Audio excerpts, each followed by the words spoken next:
I think the industry as a whole has blind spots. They don't understand what it means for somebody to not have access to things. And so that's where, as an Afrofuturist in tech, the conversation about who gets access and who gets left behind is on the blueprint page with the circuitry, flat out.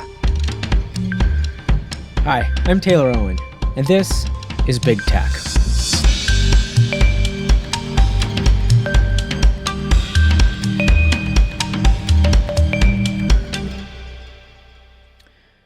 Some of my favorite conversations on this show have been the philosophical ones.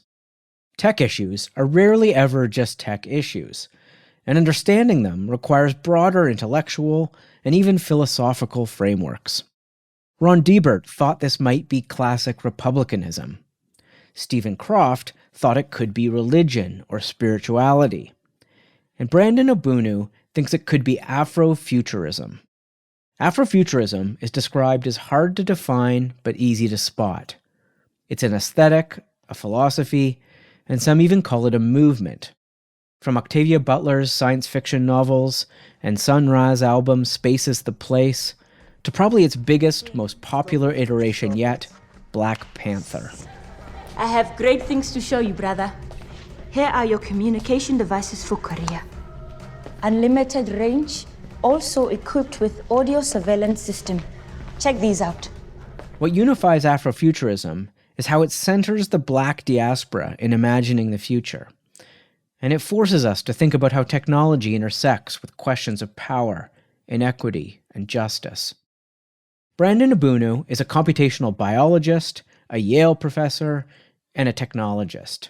I was raised by a single, African-American woman who was really interested in science and sci-fi in a generation well before there was a language around any of this, around Afrofuturism or a blurred culture or all these things that are billion-dollar industries now. So it's deeply existential to me. I think the work that I do is trying to create and understand a future. And so my whole existence is kind of embedded in this movement and is a product of this movement in some ways. Afrofuturist concerns, like how technology and science interact with Black aesthetics and experiences, seep into his work. My research focuses on disease, and I use computational and mathematical tools to kind of deconstruct all of the complex forces that drive disease. I think specifically with me, I always think about the ethical side of things. I think the political context works its way into all of my work because it's always an actor in a player in every room, in every situation. The ethical side of things and their political context is something Silicon Valley is being forced to contend with more and more too. Technology is never neutral, and it's always concerned with the future. So why not look to a framework that's also about imagining futures and that takes questions of power head on? Here's my conversation with Brandon Ogbunu.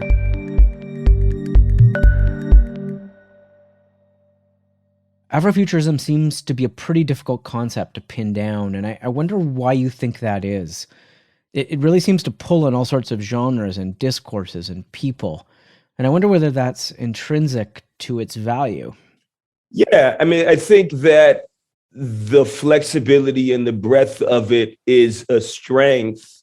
When you think about ideas, big, bold ideas, be they impressionist art or what is postmodernism, or all those things are broad. I think because it's Afrofuturism, people in things that tend to have a house within certain kind of non-white cultures, people want to be able to go and pay a ticket and go buy and go see the Afrofuturist thing. But I think that's not true for most categorical things. Enlightenment era, that involves a lot of things too. So what is it? So I think the breadth of it embodies a broad stretch of aesthetic and scientific and literary forms that basically infuse the Black experience in its various kind of diasporic senses to ask critical questions about the future, reimagine a different future, or kind of utilize futuristic, technology and things to kind of create aesthetic art. And so I think the strength of it is in its flexibility and its leaky boundaries, which is why it's able to kind of encompass a lot of different types of people doing it, like a lot of different things. And frankly, even transcending the Black experience. I think it's now not, it doesn't always have to be about the Black experience anymore. If that's the case, what separates it from broader futurist work or science fiction, or what if it loses that grounding in the Black experience? Well, it doesn't lose it. Right. It uncenters it. Yeah. Yeah. It doesn't lose the grounding. I think what it is, it's the opposite. It's everybody else gains. Right. I think everybody else gains. There's this amazing quote from Junot Díaz, the Pulitzer Prize-winning writer, where he says that if it wasn't for race, X-Men doesn't make sense. If it wasn't for the history of breeding human beings through chattel, slavery, Dune doesn't make sense. If it wasn't for the history of colonialism and imperialism, Star Wars doesn't make sense. Right. If it wasn't for the extermination of so many Indigenous First Nations, most of science fiction first context stories don't make sense. And he identifies that, like, basically this, right, the flavor and the experience of a lot of kind of colonized people, right, and Black people in the context of Afrofuturism is at the core of a lot of these experiences anyway. I think what Afrofuturism does is it kind of centers that, and it says, hey, a lot of these stories are already about these things, even if the authors themselves never articulated that. Let's name that. Let's focus on that. And now let's critically analyze these stories, build our own stories, right, where those things are kind of more at the center, since they're already, right, the kind of the substrate for all of these stories and things anyway. Yeah. God, that's a great way of putting it. I mean, and it feels like the added value of that framing is that it goes some way to explain why there's been moments where this work has really sort of moved from the outskirts of our popular discourse into the center of it. Mm-hmm. And it feels like there's been other historical moments in the past century, particularly, where that's happened, right? Mm-hmm. And I wonder why you think we're in one now. Mm-hmm. And I was just watching the first episode of a show last night that put in its credits before ABC, before Ahmed, and then Brianna, and then COVID. Wow. It was placing the show. Wow. Saying we filmed it before this moment, right? Wow. Has there been like something that's a fissure this year that those three kind of things bring together that has brought this whole frame into the popular? What an interesting framing. Yeah. I would say that it starts 12, 13 years ago now. I would say I think the modern moment starts 12, 13 years ago. I think the actual movement started decades ago. I think it was Obama's election in the United States, I think was actually the first point that a lot of people actually started to think like, wow, maybe the shape of the country and the way that it is run and the people who get to have a voice and the people, right, maybe it won't forever be an uphill battle. Right, with this family in the White House, right? I think the fact that there was this dramatic backlash to that, which was deeply resentful of the idea that America was getting away from its core values, right? As this kind of imaginary notion of what America is. And so I think what you saw, I think it was deeply Afrofuturist about this is during the Trump kind of years. Yeah, I mean, you saw people kind of feared the rolling back of rights. Trump talked about they actively banned people from certain countries from entering. He talked about moving troops into Southside Chicago. These apocalyptic scenarios that were once kind of maybe that lived solely in imagination became real. And I think that kind of swelled up. That's really what Black Lives Matter was about. It was about kind of rethinking the way policing works and criminal justice works. So what I'm saying is this moment has created a flowering of people and art and ideas. It's not surprising that, right? I think Black Panther, of course, is a seminal moment in terms of like the corporate part of this. But that's important. It's not surprising that came out in 2018, right in the middle of the Trump administration. Like people were eager for kind of some new space to kind of rethink what was possible. Yeah, and who gets centered is sort of is I think both in terms of the symbolic centering, but also the actual centering of who's building out our technology is kind of a central part of the challenges we now face, right? That's exactly right. I want to talk a little bit how you see that. And, Yep. and it seems to me a central frame of Afrofuturism has been recognizing that the Black experience and Black people have been central to innovation, science, and technology all along, but have been excluded from that, both of those frames. And I wonder, when you look at sort of the culture first that we've built up around Silicon Valley, how you view that. I mean, this is the white young male founder mythology, right? And yeah. No, I think this is one where I think I'm conflicted in a good way. I think the two halves of myself help me have this conversation. I mean, Silicon Valley, these are, I'm of that generation, and these are my personal friends. And, I've had companies, and I innovate in this space. And I think what I love about the tech space is the lack of, the institution of disruption is there are rules that society has kind of built in place that are arbitrary. And so why should we rely on taxis just for people to get around? We can innovate around that and come up with a kind of a much more efficient way that's profitable for people and helps everyone get around. And I think that notion of there are these margins in society that can be exploited are what make the tech world so wonderful. And I think, right, or the reason why they've been able to create so many cool and impressive and useful things, and will continue to.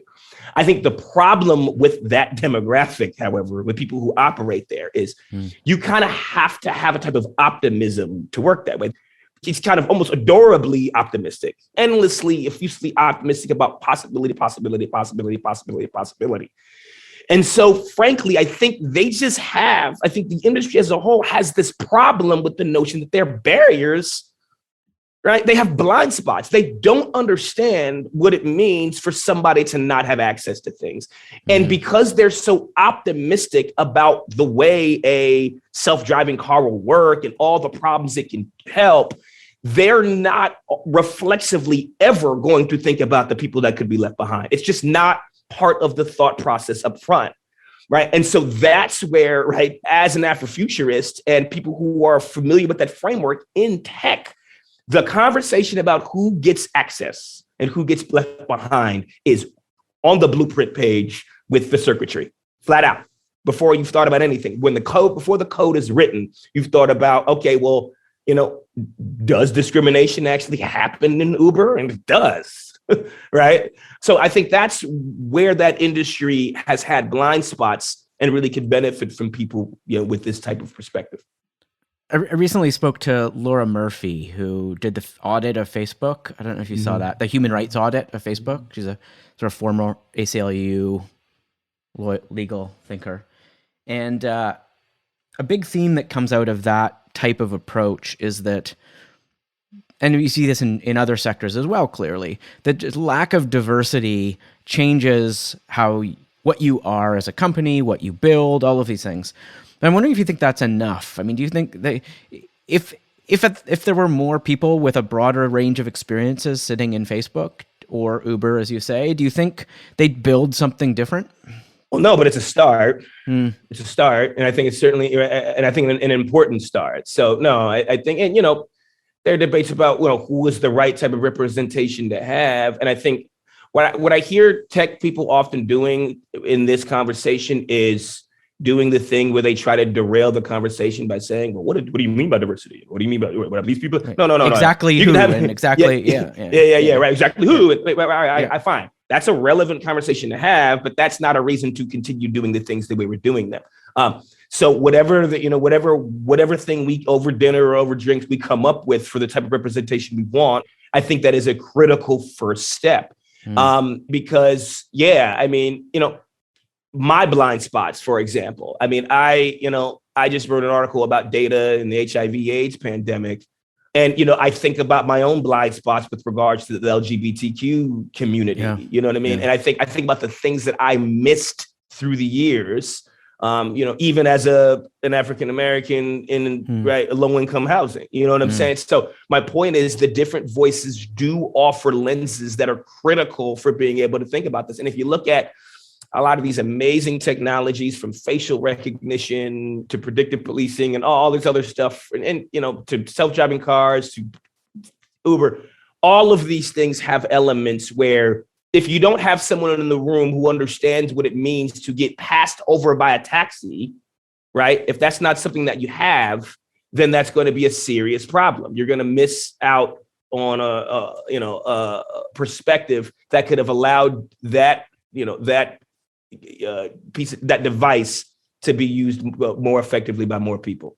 Yeah. You mentioned predictive policing, and I'm obviously of the sort of whole range of problems we're talking about at the moment with various technologies and platforms, and that one seems to be one that Afrofuturism could be most targeted in its both critique and contribution to.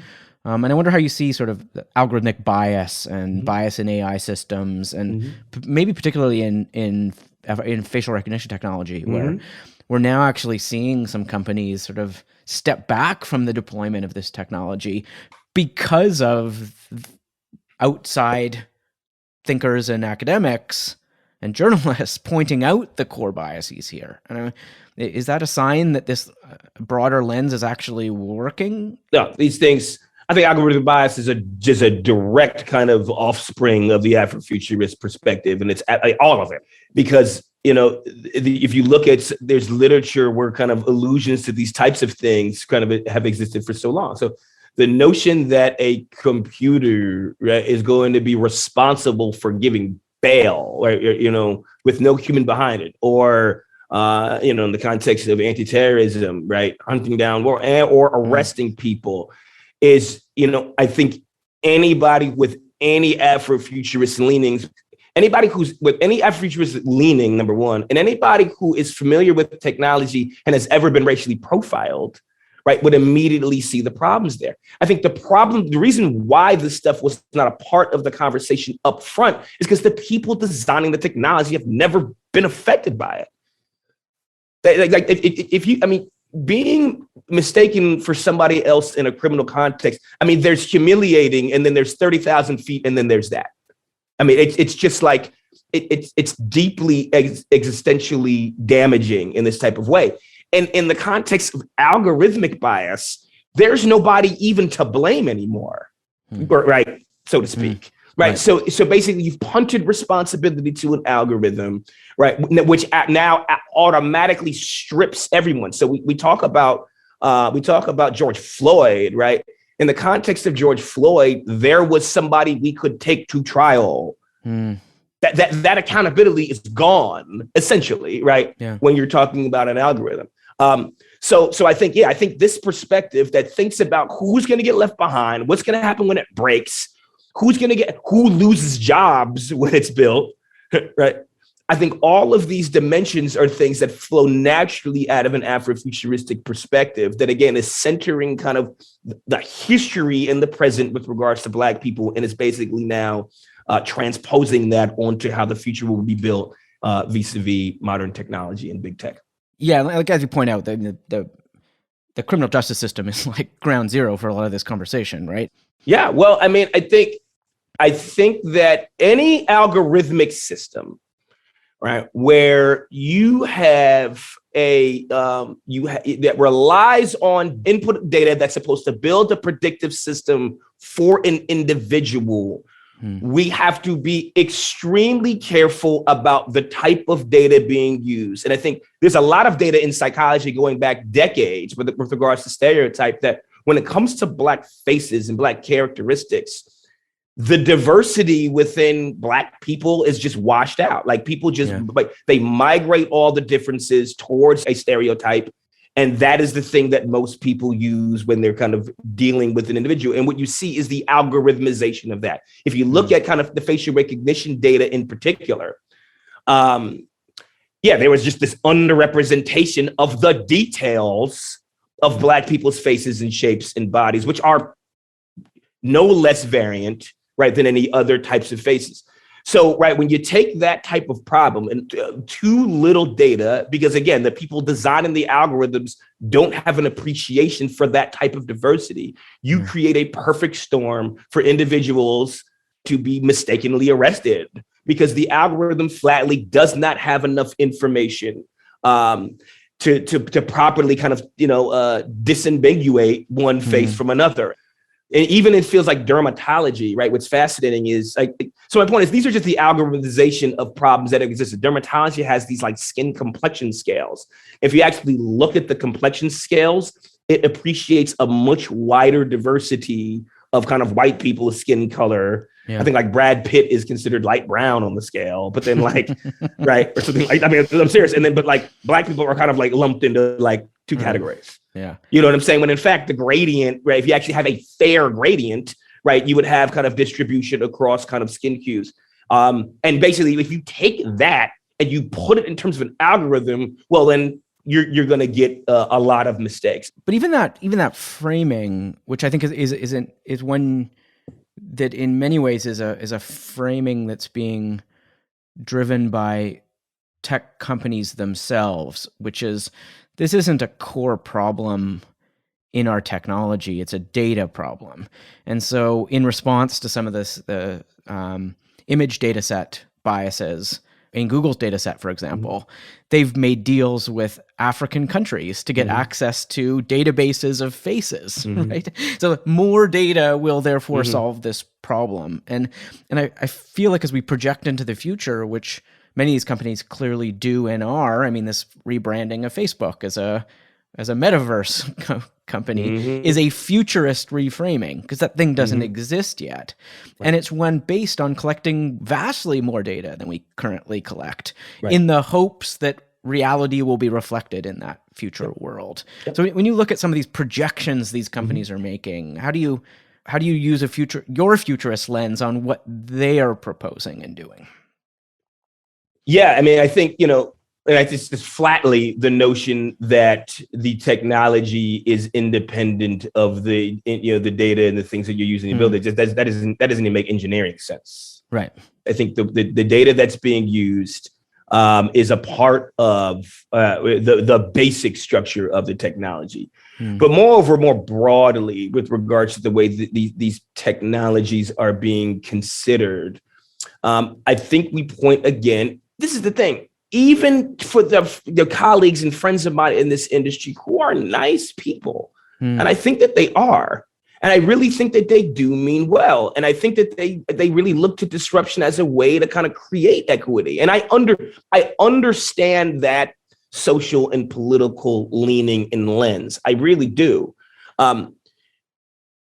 It's just when the natural inclination to look towards that just has these shocking blind spots. So this is what's ironic, right? You have the notion that the algorithm will do better than people will, right? Again, that is a naively optimistic. Sure, when you have a judge giving out bail, right, in these kind of highly subjective ways based on whether or not they got their coffee this morning, I think we all want to improve on that, right?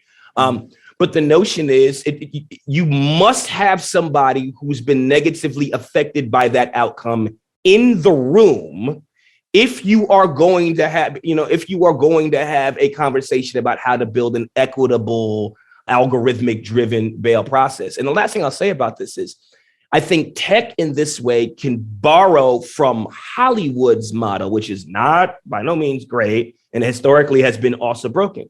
But what I will say, I think there's a series on HBO called Watchmen, award-winning, from a couple years ago.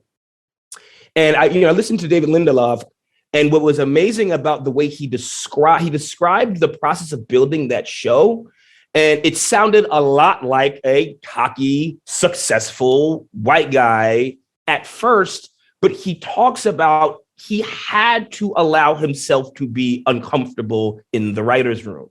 And he welcomed, I think it was an African woman police officer or something like that. Law enforcement was in there. And like, he had to say, "Ooh, I hadn't thought of that.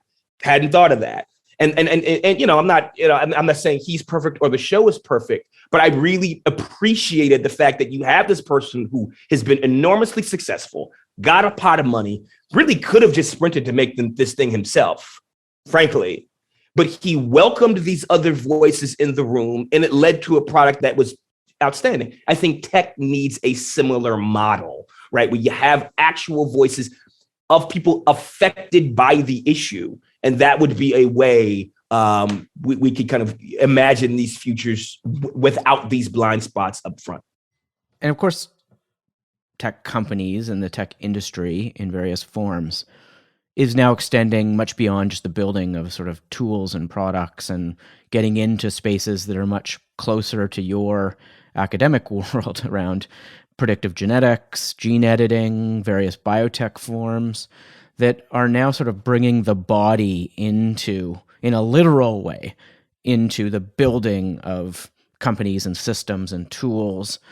I'm wondering how you reflect on that, given that's that's your world. Wow. And I don't even know how to frame that question. Yeah, but no. I think you framed it beautifully.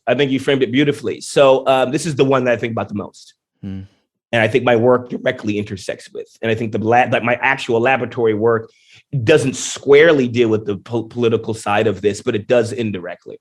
What I'll say about this is, so 2022 coming up will be the 25th anniversary of the release of the film Gattaca, which I saw when I was a young man, and it had a profound impact on me because I was able to resonate with the discrimination component. I think it drew this beautiful parallel between kind of genetic discrimination in this future and the type of discrimination I was experiencing as a young man. I was a victim of police. I'm a victim of police brutality and police violence multiple times over. And today where we are, we're at this point where we're trying to come up with predictive. There's two kind of technological things where this is a problem. Mm-hmm. One is predictive genetics, right? The idea is, okay, well, I can look at something in your genome and I can tell you, I can predict that you're going to get diabetes or something like that. You have a risk. And of course, this was in the film, right? The baby is born and they take his genome and they say 97% chance of dying before the age of 50, blah, blah, blah, blah. It's amazing how well that film captured some of that. So we're at a point now, we have predictive scores. I'm on one of the genomic, I won't say which one, but I'm on one of them. And on there says I have a very, very high chance of getting type 2 diabetes. Now, here's the thing. Nobody in my family has type 2 diabetes. Nobody. Okay. So why is it? And I certainly don't. Maybe I will. But I think it said before a certain age that I'm approaching. Why did that technology predict that I was going to get type 2 diabetes? It predicted it because of the population that it tested it on. They identified some genetic markers that were associated with diabetes in that population. So in that group that they looked at. But here's the thing. If you look at my mother's generation, the things that they ate, the way that they live, I'm a highfalutin hipster who eats gluten-free and eats seitan and all this stuff like that. So what I'm saying is that dimension is not it doesn't consider the fact that African Americans have changed our lifestyles through time. And so that predictive algorithm is based on a different context. I know to ask that question about those predictive algorithms for genetics because I'm in the house with an African American woman who didn't have the opportunities that I have. You see what I mean? So yeah. I'm able to now say, you know what? You need to be more careful with your predictive algorithms because there's things about the way people live that you're not capturing or that could have skewed your former results, right? But it's beyond just the nurture side of it. The biases exist in the nature side too. Absolutely. I mean, there's a connection to phrenology here, right? That is absolutely deep. No, absolutely. Yeah. There are things that on all fronts. There are things. So, for example, if you come up with a genetic screen for having chronic disease in the United States and you do it in the 1950s, right, or something like that, you are going to recover or exposure to some kind of pollutant or a range of diseases. You are going to return alleles associated with having Black skin. That has nothing to do with the disease. That marker has to do with the way a population has been treated, unquestionably, right? That has no mechanistic relationship to the disease. If you give a population worse food or you give them kind of food insecurity, you are going to return genes out of a study like that. So what I'm saying is, again, the people who design this stuff completely blinded this. That there has to be kind of a genetic marker for type 2 diabetes. And of course, type 2 diabetes in particular is one where the genetics is messy, very, very, very messy, because people have not considered these things. So number one, so first, that's predictive genetics and genomics. And I think this perspective on how does context matter, and what are the populations that you're testing it on, and are the predictive things that you're coming up with, do they actually apply across populations of context? People haven't asked that critically. They're starting to now, but people haven't asked that critically. And I think that's an absence of an Afrofuturist lens in that space, and that's what I'm hoping to bring.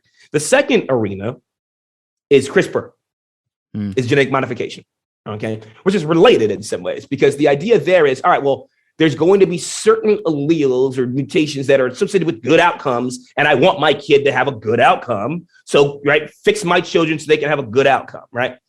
The problem, of course, there is the good outcome genes that you're trying to engineer into your children very well might be associated with nothing that has to do with, being a good athlete or being good at school. It might be associated with things. And I think, like, you look at the scandals, like, I teach at an Ivy League school. You look at the scandals with, like, parents paying to get their kids in, and this is a really, really big problem. Right. That's not a function of their inherent intelligence. No, it has nothing to do with it. And those that's a proxy for the types of social privileges that give me more access to things than a lot of my friends growing up. It's not because I'm better. It's because I had my mother and they didn't have my mother. So I think these are blind spots in a lot of kind of the modern genetic technologies that I think absolutely are going to cause serious problems if we don't get this lens in at the ground level right away. How do we do that? How do we get that? I mean, we're fighting against hundreds of years of history here, that are embedded in how we build things and our science, like you say. And like, one, how do we do that? And two, are there just things we shouldn't build until we do? I mean, it feels like editing the human genome is like a pretty major step for us to go without incorporating sort of a broader range of thinking here. Well, first of all, I'll give credit to you, right, and the individuals in the show. I mean, look at the conversation we're having, right? So, there's a lot of people you could have had on. You chose to have me to talk about this. So my points, it starts here, and I think that relates to Lindelof and the Watchmen example. I think what Lindelof understood is the same thing that maybe you understand, and that the genetic community, which I'm a part of, needs to understand is the reason why you have people who are different than you in the room, or have conversations that are kind of different, or you have to be uncomfortable. It's just different. The reason why you welcome different perspectives is because you want to get it better, not just because you're trying to appeal to some kind of guilt or some notion that I have to feel better about myself by having a person from South Asia in the room, or an LGBTQ person in the room. It's that if I want to get, like, personally, I think genetic modification has the potential to help, particularly in the agricultural sector, billions of people. Yeah.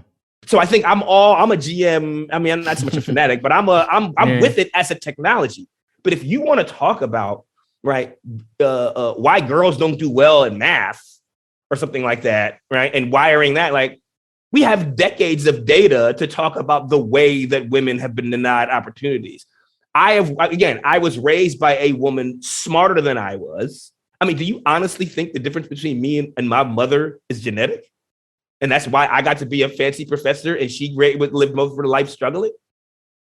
I mean, it's embarrassing, right? To even consider that. So what I'm saying is you need to have people like me and my mom, frankly, in a room and figure out a smart way to have, what are all you want to come up with CRISPR for type 2 diabetes.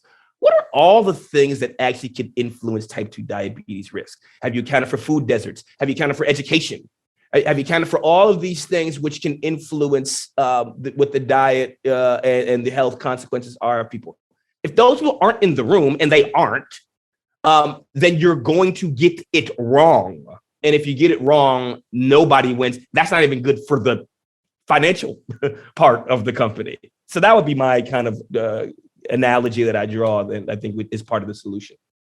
These conversations about technology in the future, I guess, are always never neutral, and ultimately come down almost always to power and inequities that exist in our societies. And I wonder if you think that those political realities and the socioeconomic realities are embedded enough in these conversations at the moment. I think that No, they're not embedded, not even nearly enough. And I think, tech has this deeply complicated relationship with the notion that it's supposed to share things. And I get that, right? I think it's kind of deeply libertarian at its core. And, there are aspects of that which, again, are admirable. The notion that, with a unique idea and a couple of friends, I can kind of completely upend an old whack institution. That's dope. Right. Who doesn't like that? But I think with that, unfortunately, with that, the notion that everybody doesn't have access to that, or, for example, even as an African-American man, right? One of the things I've had to open my eyes to is the power of gender. I have watched with my own two eyes the type of respect I get because I'm tall and I have a deep voice and I'm a man and I can be authoritative. For me to deny that is a factor in how easily people able to take me seriously, it's just, again, it's an embarrassment to suggest anything other than that. And so what I'm saying is, now, of course, for me to consider the fact that me being a man and a straight cis man might have benefited me from some ways, in order for me to kind of acknowledge that, right, that runs in opposition to the fact that, I've worked my butt off and my ideas are good. And I've had to build the stuff that I have from, relative scratch. So you have these two things in my brain. And both in tension sometimes. Right. Yeah. And I think part of me wants to be like, no, these things that I have going for me have nothing to do with why. But I think I've learned how to live with both of these ideas. And I think we all can. But I think with me, and this flows from the spirit of Afrofuturism, where you're always thinking about who's not in the room and who's left behind and why.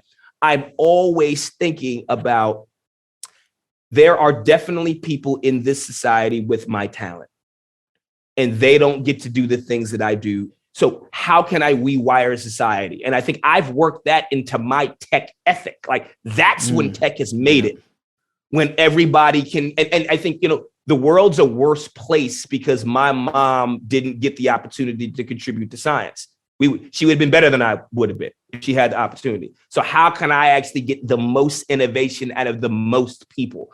And I think that's the thing that I think that's where we need to go if we're ever going to kind of change tech, forever in this regard. Yeah, and what's that future then? I mean, Afrofuturism is sort of burst out into the mainstream here through Hollywood, through media, and through the work of you and others. So how do you see it transforming the tech world?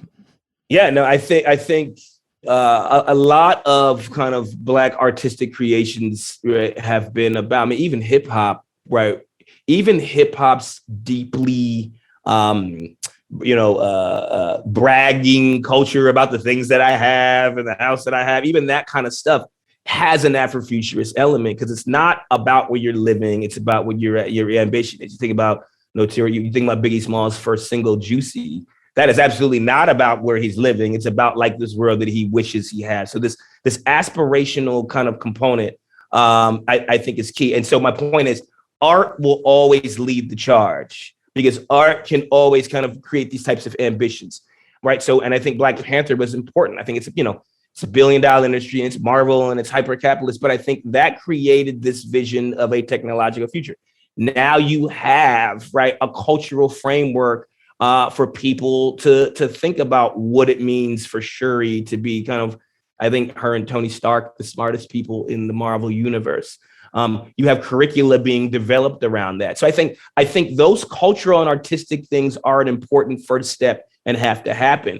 And I think with that come, there are now coding programs that are kind of trying to prepare young people. There's a lot of women in computing and Black girl code. So I think it starts in art. It kind of then trickles into these, curricular things for very, very young people. And I think you see it already. I mean, you're seeing, even in the TikTok world, you're seeing a tech savvy generation of young women and young children of color.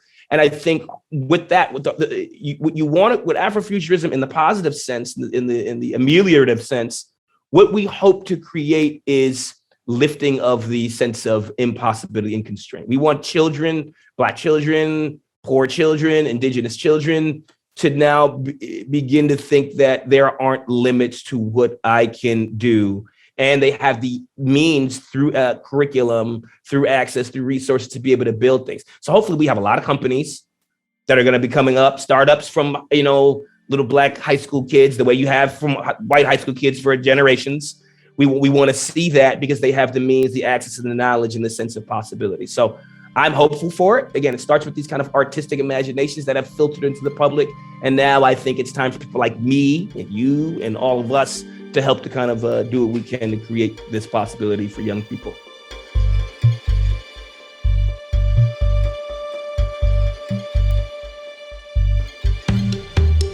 That was my conversation with Brandon Ogbunu. As always, you can reach me at taylor@bigtechpodcast.com.